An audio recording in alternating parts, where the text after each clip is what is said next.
Welcome, gorgeous glow getters. I'm Jamie, your host on Let's Glow.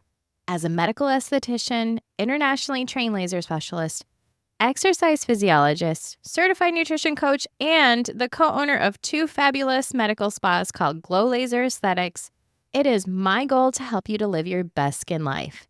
Today, we're diving into a topic that I hear so much about. It is all about the confusion we have with the proper skincare routine, including what steps to use your products. With so much information out there, it can be incredibly overwhelming to know what steps to take and why each one is important. By the end of this episode, I want you to have a clear, no pun intended, easy to follow skincare routine that will help you to maintain healthy, glowing skin. Let's get started. Okay, so let's begin with the basics. Proper skincare routine actually involves a few steps, each with its own purpose and benefits. These key steps we'll cover today are cleansing, toning, performance serums, moisturizing, and protection, which is SPF. Understanding the importance of each step will help you to build a routine that meets your skin's unique needs. We'll also discuss the difference between over-the-counter and clinical-grade skincare products and provide tips for different skin types. Before we really dig into these steps, I often get asked, if I had to pick the bare minimum in my skincare routine, what would I do? Okay, here's the deal. The very bare minimum that I would love to see you all doing is cleanse morning and night, moisturize after cleansing morning and night, and then during the day, SPF. Now, I would love for you to add a performance serum as well, and the one performance serum that over the entire board that is great for pretty much every skin type is hyaluronic acid. So there you have it. If you had to choose the bare bones basics, it would be cleanse, performance serum, moisture, and SPF. Okay, so your first step, let's talk about cleansing. The first step in any skincare routine is to remove any dirt, oil, excess makeup, and impurities from your skin. This helps to prevent clogged pores and breakouts. Removing impurities is important because as we go through our day, we're accumulating dirt, oil, pollutants, germs, all those things that need to be washed away to keep your skin clean and healthy. Cleansing also prepares your skin for other products. It creates a clean slate, and this allows skincare products to penetrate better and work more effectively. Now, when you go to cleanse, the amount that you need is only about a nickel size. You don't need to use a whole big blob. This will waste your product. You'll burn through it a lot faster. And, more is not always better. So you're going to cleanse with lukewarm water using that little bit of a nickel size amount. Emulsify it a little bit in your hand with some water. Massage the cleanser onto your skin for about 60 seconds and rinse thoroughly. Again, using lukewarm water because hot water can really strip your skin of its natural oils.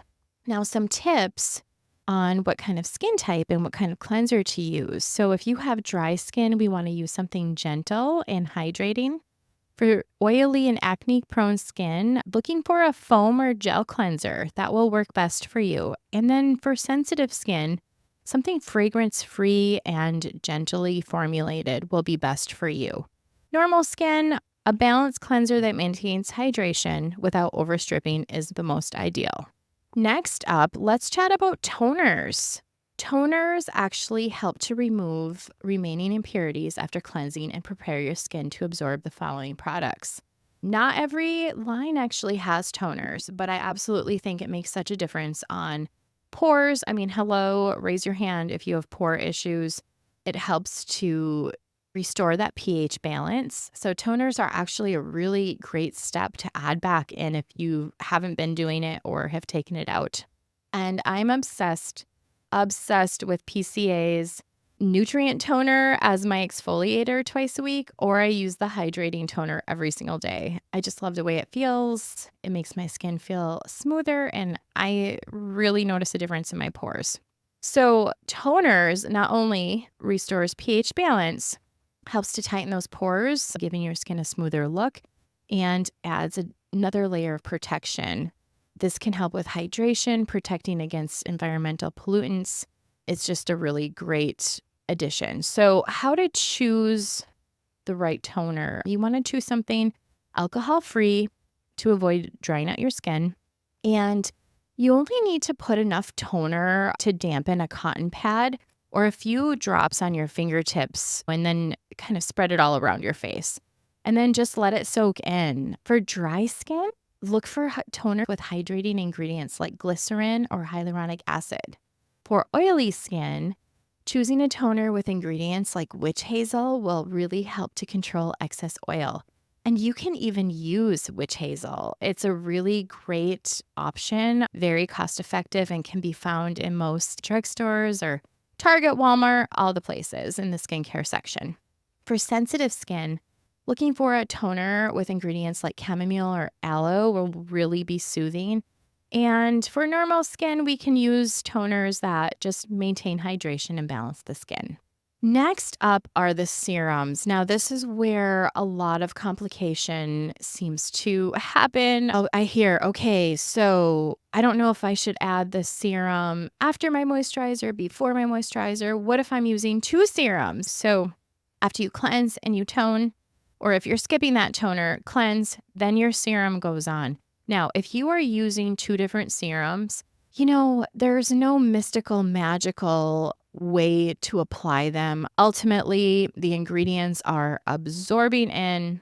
If you apply your hyaluronic acid, and then if you're using something for redness, if you switch them around, they're still going to work. So try not to get too caught up in that. Consistency in using them is the biggest factor in this. So performance serums. This step is involving applying targeted treatments that are packed with active ingredients for specific skin concerns, such as aging, acne, hyperpigmentation, dehydration.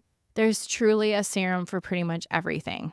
Serums are wonderful because they deliver active performance ingredients. These treatments are formulated to penetrate deeply and deliver high concentrations of these active ingredients to address regular use of them can improve your skin's overall health and appearance, making it look youthful and radiant, depending on what the ingredients are. So the amount of serum that you should be using is, if it's in a pump bottle, using literally 1 pump should cover your face and neck. Maybe 1.5 if you're a little bit larger. Everyone's got a different size face and neck. So if it's a dropper, 3 to 5 drops typically is sufficient for your entire face and neck. You don't need to overdo it on the serum. More is not always better. So for a serum, apply a few drops to your face, pressing it into your skin, letting it fully absorb before moving on to the moisturizing step. So when you're dealing with serums, you want to think about what you're trying to treat. So if you're dealing with fine lines, I recommend looking for a product with hyaluronic acid or peptides. For acne-prone skin, a serum with salicylic acid or niacinamide might be the most beneficial. And for hyperpigmentation, I love a serum with vitamin C or licorice root extract. There's a lot of great products out there. One of my absolute favorite products is hyaluronic acid. I'm obsessed, and PCA has a really, really great one. But there's a lot of good ones out there. For different skin types, if you have dry skin, serums to consider adding would be hyaluronic acid or glycerin-based serums. For oily skin, I love ingredients like niacinamide and salicylic acid. These can manage oil production and prevent breakouts. For sensitive skin, let's look for calming ingredients again like chamomile, aloe. There's a lot of great products out there for sensitive skin as well. And again, normal skin, a good old hyaluronic acid is kind of the old standby. Next up is moisturizer. It's essential for all skin types, even oily skin. It helps to maintain hydration and lock in moisture. Hydrating the skin is super important because not only does it help your skin to stay plump and healthy and gorgeous, it protects your skin barrier. This helps to strengthen your skin's protective barrier and protect from environmental damage and moisture loss. Regular use of moisturizer can prevent your skin from becoming dry and flaky, which can lead to irritation and other skin issues. Now, the amount of moisturizer to use, this is a biggie. So many of my clients will be like, oh my gosh, I'm going through this so fast. And I'll be like, wait a minute, are you using that nickel size amount for your whole face and neck? And they're like, no, like the size of a marshmallow. So let's think about using only about a nickel size, and it should spread nicely all over your entire face and your neck. And don't forget about your neck. That is our forgotten area. And let me tell you, as we age, that is the first tell is our neck looking saggy. So we don't want any of that. So when you're choosing your moisturizer, first of all, yes, only about a nickel size, applying it all over, gently massaging until it's absorbed. But when you're looking for a moisturizer for your skin type, for dry skin, we want to look for a creamy formula. For oily skin, something lightweight. Oftentimes, gel-based moisturizers are really great for oily skin. For combination skin, something balanced that addresses the T-zone, because oftentimes with combo skin, you're going to have some oily areas with some bigger pores, but then some really dry areas. And then normal skin, something that maintains hydration without being too heavy. Again, I feel like a broken record, but I am really into PCA. I think the products are amazing, and there is literally a moisturizer for every skin type. I do have a link down below if you want to check it out. Otherwise, I'm always here if you have questions as well. So on to protecting your skin, or SPF, which as you get to know me, you'll know I'm really big on SPF. And again, fun fact, I shared this in the last episode, but 80% on average of our signs of aging come from sun damage. So SPF is our BFF. This is the final and most crucial step in your skincare routine. Protecting your skin is absolutely essential. Okay, this is going to prevent, of course, premature aging, but also help against, any sort of starting of skin cancer. So, of course, we all know it prevents UV damage. UV rays are very harmful. They cause sunburn, premature aging, and increase our risk of skin cancer. Regular use really helps to prevent not only hyperpigmentation, but helps your skin stay younger looking longer. I recommend using about a nickel size amount for your entire face and neck, not forgetting about areas like your ears, your neck, the back of the hands, even that part, your eyebrows. Somehow the eyebrows seem to always get missed. If you're going for on your body, use about a shot glass full. I believe that's about 2 ounces. That should cover your body. You want to reapply every 2 hours and use a sunscreen that's at least an SPF of 30. Broad spectrum sunscreen is the best, in my opinion. And look for something with zinc oxide or titanium dioxide in it. These are mineral sunscreens, and they are reef safe, super clean, great for your skin. Now, let's discuss the difference between over-the-counter and clinical grade skincare products. I hear this question all the time. What if I just go to Walmart or Ulta and get some stuff, or why should I buy it from a medical spa or esthetician? Understanding the differences can actually help you to make a more informed choice with your skincare routine. So, over-the-counter skincare products, they're still very good. They're widely available in drugstores, supermarkets, online without a prescription, and are really accessible for a lot of people. Oftentimes, the price point is a little lower, but not always. These also are those Instagram pop-up ads for Bizarro products, which we'll have to tackle that in a different episode. But oftentimes, these products have lower concentrations of active ingredients, and the molecular size is also a bit larger as well, which means that really will not penetrate deep enough into the skin for the performance ingredients to be as effective. Formulation and testing of these over-the-counter products aren't as rigorous generally with the formulation processes compared to these clinical or medical grade products as well. So when we're talking about those clinical or medical grade products, it has a higher concentration of active ingredients. This means these products are more concentrated. A little tiny bit typically goes a long way because those active ingredients are very concentrated. This makes them more potent and more effective for treating those specific skin concerns that you have. Plus, they have a smaller molecule size, so they're actually able to penetrate deeper into the skin and get to where they need to be for effectiveness. Medical grade products are also formulated and tested more rigorously, ensuring that they meet the higher standards for efficacy and safety. So, typically, even though they cost a little more at first, they will last a lot longer because you do not need to use as much. So, you have to weigh out that cost effectiveness per use. So if something from Walgreens costs $30, but you're going through it every single month, maybe you're more likely to buy the $100 serum that's going to last you 3 or more months.